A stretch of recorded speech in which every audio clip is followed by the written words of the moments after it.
Hi everyone, welcome back to the channel and welcome back to the Jaguar XK8. It's been a while since I've done a video, so I thought you deserved an update and some of the things that are slightly wrong with this car at the moment. Now before we get started, you may have realised that we're back in the same spot as the Land Rover Discovery video that I filmed last week, and if you haven't seen that then give it a watch, a new member of the Gramble Gizmo fleet, and you'll notice that I'm again wearing shorts. It's a lovely sunny day again, we're having balmy weather at the moment, and I'm yet again in my Jaag t-shirt. So if you want one of these Jaag t-shirts, the link is in the description below and they're just on Tmail, quite cheaply priced in my opinion, so go and check that out. Anyway, back to the XK8. If you cast your minds back to December, January time, the last time I did a video on this car was taking it all the way to the Scottish Highlands and back in one day, a round trip of about 1,000 miles. Before I left, I had a problem with a wheel speed sensor and I didn't get it fixed before I went, and I'm afraid to say I still haven't got it fixed. So that's ailment number one. It doesn't seem to affect the car's driving in any way. I just get a warning on the dash and I don't have cruise control available to me, which being a GT is a bit annoying because longer trips you would like to have cruise control, but I haven't really driven it, so it hasn't really been bothering me. But that's one thing I'm going to get sorted very soon.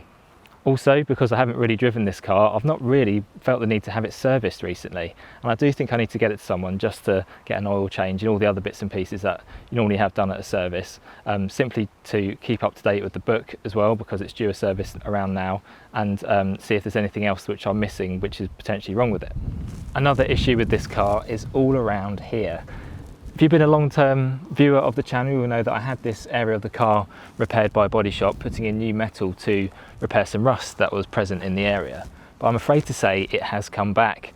But the way it's come back is kind of strange. It follows the line which they welded to, and I'm wondering whether the metal that they actually welded to was still bad, therefore causing corrosion along that line, or if the welds were somehow tainted and started to corrode here. But it's right from where they start over here all the way down to this sill panel here, so the whole lot needs to be redone, and I don't think I'll probably use the same body shop and find somewhere else to get it done, and probably not going to be a cheap repair either.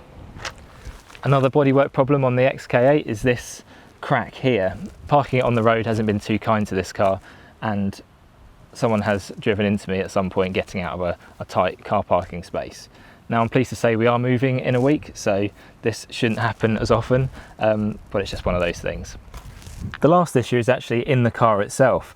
I've got some problem with the locking module of the car where the driver's door doesn't seem to lock using the central locking fob. So what happens is that if you try and lock it with the fob, it tries to lock a few times and then the alarm goes off. I've heard it's probably a micro switch within the door mechanism itself, and that's something that I can look at once I've got a driveway or a garage to take the door card apart. So all in all then, a bit of a poorly car at the moment, but driving it here reinvigorated my love of this car. I love the way it looks, I love the way it sounds, I love the way it drives.